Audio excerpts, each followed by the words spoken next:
إن الحمد لله نحمده ونستعينه ونستغفره ونعوذ بالله من شرور أنفسنا ومن سيئات أعمالنا إنه من يهده الله فلا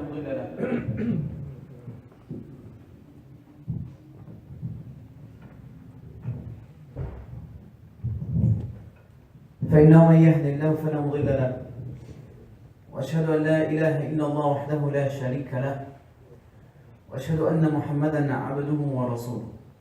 اللهم صل وسلم على نبينا محمد وعلى آله وأصحابه أجمعين ومن تبعهم بإحسان إلى يوم الدين. أما بعد، يا أيها الذين آمنوا اتقوا الله حق تقاته ولا تموتن إلا وأنتم مسلمون.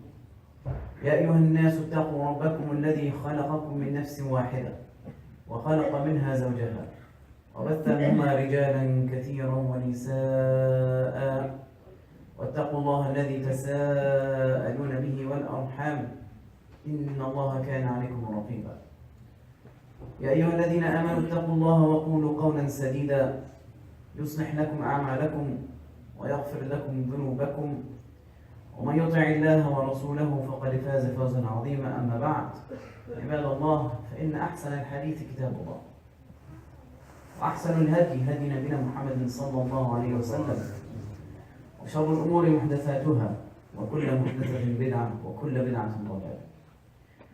I bear witness that there is no true deity worthy of worship except Allah subhanahu wa ta'ala, and that his Prophet Muhammad sallallahu alayhi wa sallam is his final and last messenger. O you who believe, have taqwa of Allah subhanahu wa ta'ala and fear him as he should be feared, and do not die except in a state of Islam, in a state of submission to Allah subhanahu wa ta'ala. O you who believe, have taqwa of Allah subhanahu wa ta'ala and say the truth, say what is correct. If you do so, Allah subhanahu wa ta'ala would correct and rectify your actions. And whomever obeys Allah subhanahu wa ta'ala and his messenger, he has already attained the ultimate success. Dear brothers and sisters, in Islam, the best of guidance is the guidance of the Prophet Muhammad sallallahu alaihi wasallam. And the best of speech is the speech of Allah subhanahu wa ta'ala, the Quran. And the worst of matters are newly innovated matters in this religion, because whatever is innovated in this religion will lead you astray. And whatever will lead you astray will lead you to the hellfire. Amma ba'd. I would like to start with posing a question. How do we correctly determine our self-worth, our self-value? What is the scale, or the correct scale one should say, that we need to use to show us or to enable us to determine what we are worth? What is our self-worth, our self-value? Now, Islam being the complete perfect religion that was left to us by Allah subhanahu wa ta'ala, that was sent to us by Allah subhanahu wa ta'ala, and sent to the Prophet sallallahu alaihi wasallam to teach us, did not leave us without answering these questions. And to have the correct answer for this is really important, because it really does affect our day-to-day life actions. How we interact with others is affected by answering this question. How we view this world is determined by how we answer this question. How we see ourselves is determined by answering this question. And once again, Allah subhanahu wa ta'ala and his messenger did not leave us without giving us the answer to this question. Allah subhanahu wa ta'ala said, "Inna akramakum inda Allahi atqakum." Truly, the noble of you in the sight of Allah subhanahu wa ta'ala, the one of you who is of the high status in the sight of Allah subhanahu wa ta'ala, is the one that has taqwa, that has more taqwa. And taqwa, just all it indicates is that you are protecting yourself from the anger and wrath of Allah subhanahu wa ta'ala by fulfilling your obligations and refraining from their prohibitions. That is the basic definition of taqwa. Doing what is obligatory and refraining from what is prohibited. And so the one who has completed that, then he in the eyes of Allah subhanahu wa ta'ala is the most noble of people. Abu Hurairah radiallahu anhu had mentioned in a hadith that the Prophet sallallahu alayhi wasallam said, إِنَّ اللَّهَ لَا يَنظُرُ إِلَى أَجْسَامِكُمْ وَلَا إِلَى صُوَرِكُمْ. In another narration, وَلَا إِلَى أَمْوَالِكُمْ وَإِنَّمَا يَنظُرُ إِلَى قُلُوبِكُمْ وَأَعْمَالِكُمْ. Narrated by Bukhari and Muslim rahimahullah, the Prophet sallallahu alayhi wasallam said that Allah does not look at your bodies, أَجْسَامِكُمْ وَلَا إِلَى صُوَرِكُمْ, your external features, وَلَا إِلَى أَمْوَالِكُمْ, neither to your wealth. These three things in the eyesight of Allah subhanahu wa ta'ala are weightless. They are useless. وَإِنَّمَا يَنظُرُ إِلَى قُلُوبِكُمْ وَأَعْمَالِكُمْ. But Allah subhanahu wa ta'ala looks at what is in our hearts and our actions. This is what Allah subhanahu wa ta'ala looks at. In another hadith, the Prophet sallallahu alayhi wa sallam said, إنه يأتي الرجل الضخم السمين يوم القيامة لا يزن عند الله جناح بعوضة ويقرأ إن شئت يوم لا نقيم لهم يوم القيامة وزنا.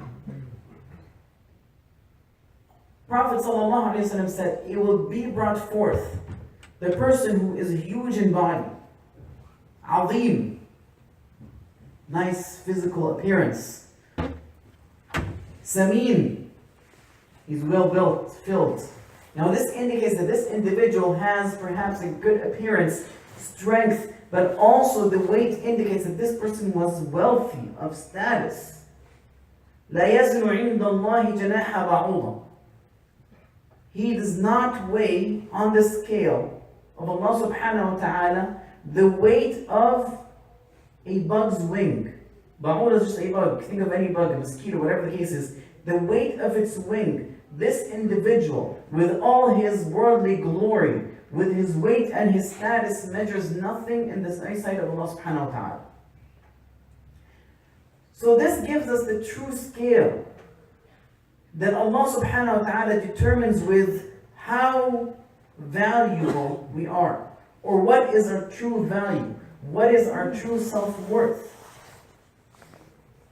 So if you mention, I'm just mentioning this because quite often we determine individuals, or we look at our own self-worth and look at others' self-worth and self-value by either, for example, how they look,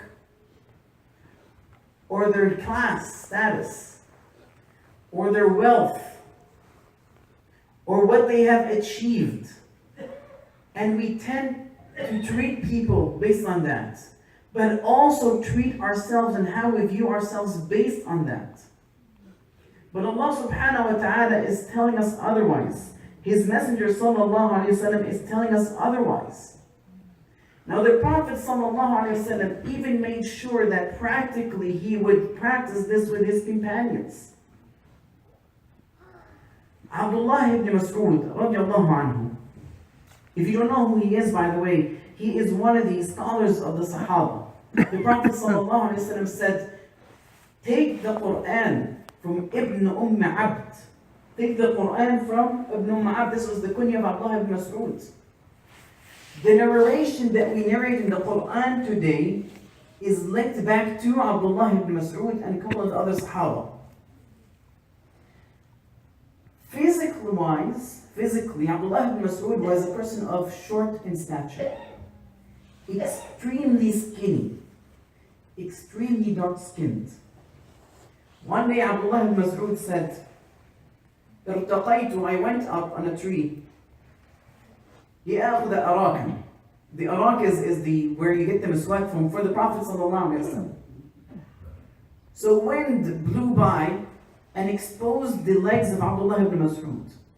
So Abdullah ibn Mas'ud said, فَضَحِكَ الْقَوْمُ مِنْ حُشُوشَةِ سَاقِي. So the people who were radio stars, you can imagine he's up on a tree and a wind gust passes by. It blows his garment and his legs are exposed, and the people beneath him start laughing at Abdullah ibn Mas'ud.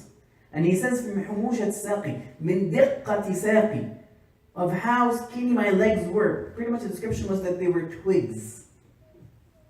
Extremely skinny. And they laughed. The Prophet ﷺ did not let it go. He corrected their view of things.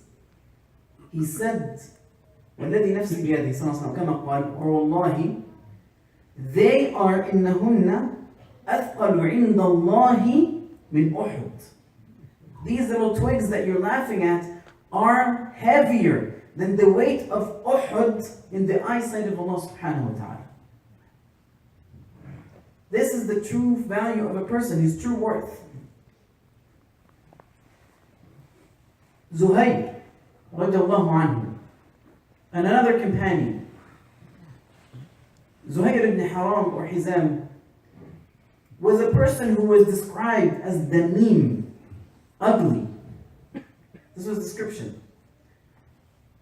وَكَانَ مِنَ الْبَادِيَةِ مِنْ أَهْلِ الْبَادِيَةِ, which means that he was from people of the Bedouin who lived in desert, so he's not even from the Hadar, from the people of the city. And quite often we know how we compare the people of the city to the people of the village, or the people of the desert. But the hadith says, وَكَانَ يُحِبُّهُ رَسُولُ اللَّهِ صَلَّى اللَّهُ عَلَيْهِ وسلم. That the Prophet ﷺ used to love this individual. Now this individual was, once again, not exactly the most handsome of individuals. But the Prophet ﷺ loved him. One day, Zuhayr was in the market to sell his products, to make money. And the Prophet ﷺ came from behind him and hugged him. And he grabbed him from behind. And so Zuhayr all of a sudden started yelling and said, "Leave me, leave me." But then he realized, when he tried to look back, that this was the Prophet ﷺ. And so he eased up, but rather even he leaned back into the chest of the Prophet ﷺ. And the Prophet ﷺ was jokingly, and he said, "Man yashtari al-abd? Man yashtari al-abd?" Who would buy the slave? Who would buy the slave? Now Zuhayr radiallahu anhu said something that is very heartbreaking. He said, إِذَنْ تَجِدْنِي وَاللَّهِ كَاسِدًا. Then, O Messenger of Allah, if you want to sell me, you will find that I am kasid. Kasid, which means a worthless product. Something that is of low value. This is how Zuhayr viewed himself perhaps. So the Prophet ﷺ wanted to correct this for him and for all of us afterwards. He turned Zuhayr forward. And he said, وَلَكِنَّكَ عِنْدَ اللَّهِ لَسْتَ كَاسِدًا. In another narration, وَلَكِنَّكَ عِنْدَ اللَّهِ غَالِيًا. O Zuhayr, you are not worthless in the sight of Allah subhanahu wa ta'ala. In the eyesight of Allah subhanahu wa ta'ala, you are valuable. The true measurement the Prophet ﷺ is trying to teach us is that it doesn't matter your status, or your wealth, or your looks. What matters is your actions and your heart. Now the Prophet ﷺ would always show this, once again and again, with his companions. Julaybib, I don't know if you know who he is. Most people don't know Julaybib because we even don't know his last name.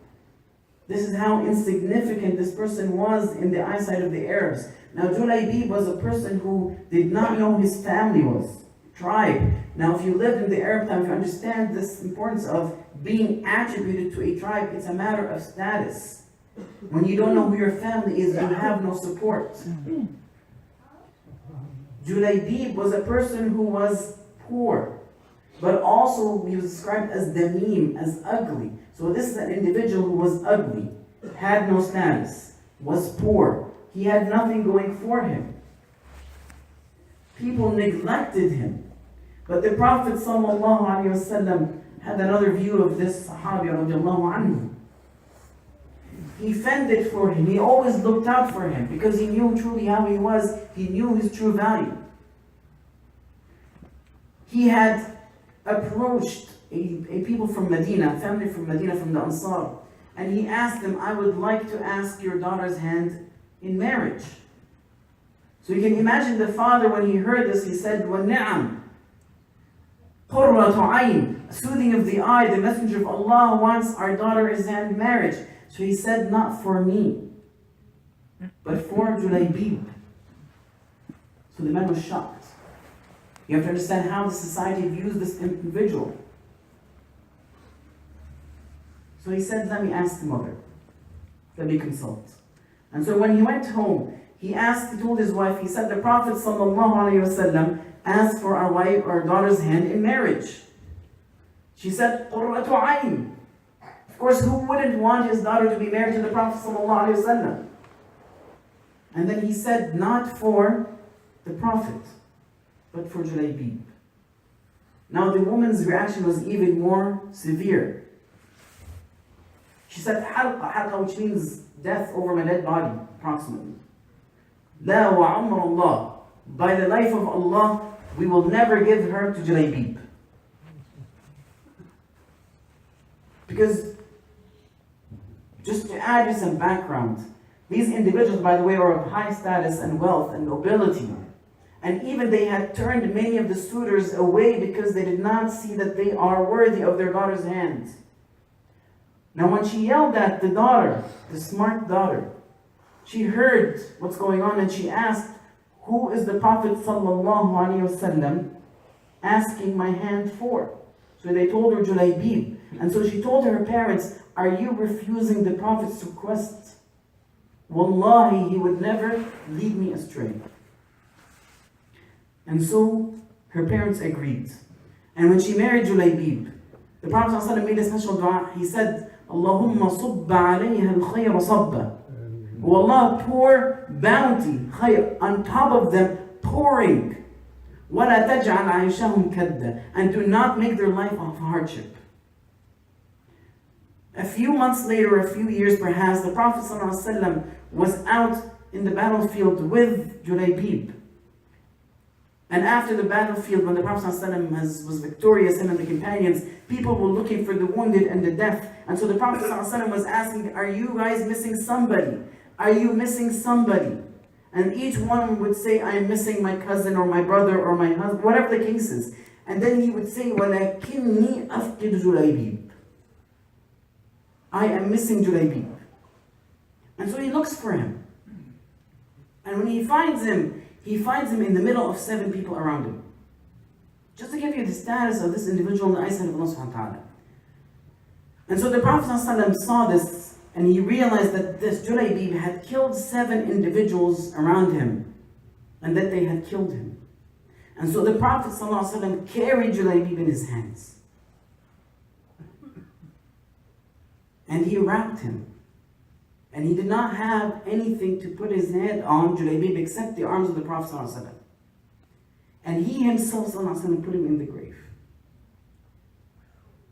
The Sahaba wished they were like Julaybib. This gives us really how or what we should look for. We should look to the other people's self-value, including ourselves, but more importantly, we should look at ourselves in the scale by thinking, what does Allah think of us? What is our true value in the eyesight of Allah subhanahu wa ta'ala? What this does is it gives us a sense of security. Not caring really about what others think. It gives us a sense of confidence. A self-esteem that is so high because we know what we're doing is right. We know Allah told us something, we will do it. I do not care if you disagree.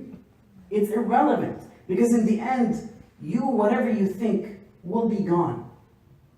But what remains is Allah. It gives us courage to carry forward. To know that we are walking in the footsteps of the Prophet sallallahu alaihi wasallam. This is something that is really valuable and important.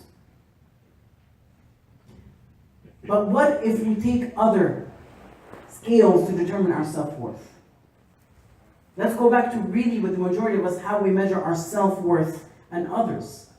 If we determine it by looks, by wealth, by status and nobility, what ends up happening when you do this is that you're leaving the self-worth or your value in the hands of others.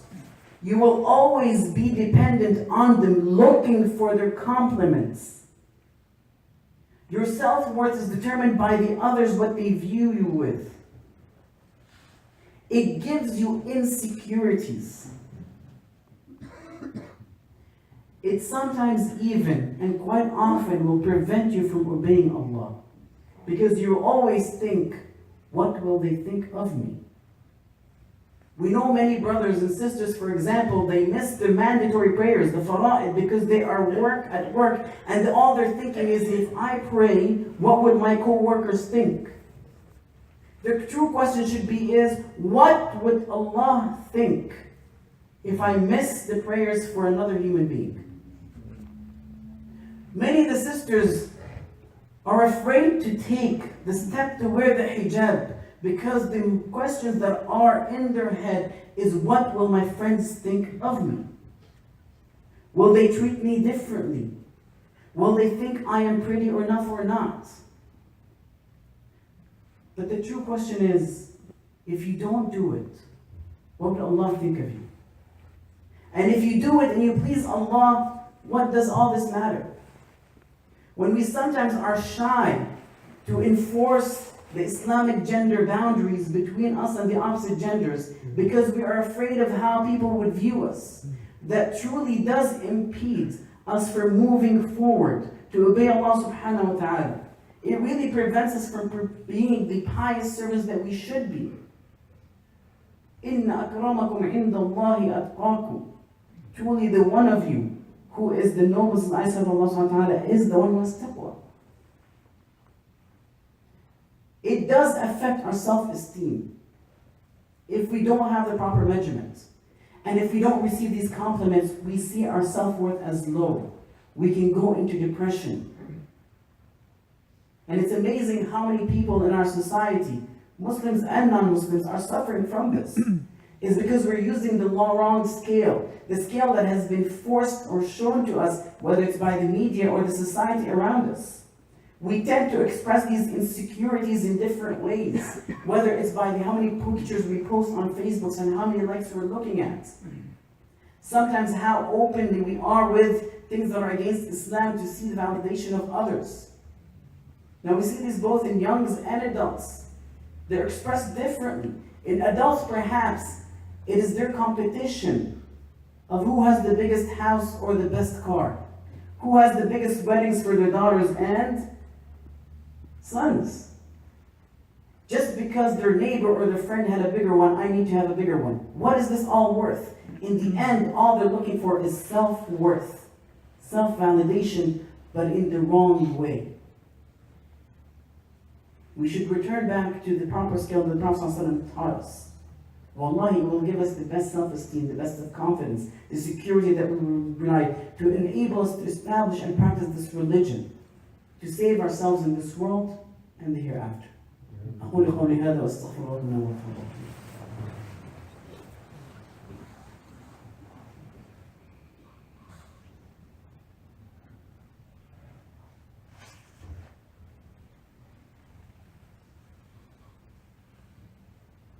إن الحمد لله حمدا كثيرا طيبا مباركا فيه، وأشهد أن لا إله إلا الله وحده لا شريك له، أشهد أن محمدا عبده ورسوله. اللهم صل على محمد وعلى آل محمد كما صليت على إبراهيم وعلى آل إبراهيم في العالمين إنك حميد مجيد. اللهم اغفر لنا المؤمنات الأحياء منهم والأموات. اللهم ارحمنا برحمتك يا أرحم الراحمين. اللهم صل الهدى والتقى والعفاف والغنى. ربنا آتنا في الدنيا حسنة وفي الآخرة حسنة وقنا عذاب النار. اللهم علمنا ما ينفعنا وانفعنا بما علمتنا وزدنا علما. اللهم أرنا الحق حقا وارزقنا اتباعه، وأرنا الباطل باطلا وارزقنا اجتنابه. اللهم نسألك الفردوس الأعلى وما قرب إليه من قول وعمل، ونعوذ بك من النار وما قرب إليها من قول وعمل. اللهم ألهمنا رشدنا، اللهم ألهمنا رشدنا، وألحقنا بالصالحين، وألحقنا بالنبيين، واحشرنا مع زمرة المتقين والأنبياء والصالحين. اللهم لا تحرمنا من رؤية وجهك الكريم، اللهم لا تحرمنا من رؤية وجهك الكريم، اللهم لا تحرمنا من رؤية النبي صلى الله عليه وسلم. وآخر دعوانا الحمد لله رب العالمين. عباد الله، إن الله يأمر بالعدل والإحسان وإيتاء ذي القربى وينهى عن الفحشاء والمنكر والبغي يعظكم لعلكم تذكرون. قوموا إلى صلاتكم يرحمكم الله، واستغفروه يغفر لكم واذكروه إنه هو الغفور الرحيم.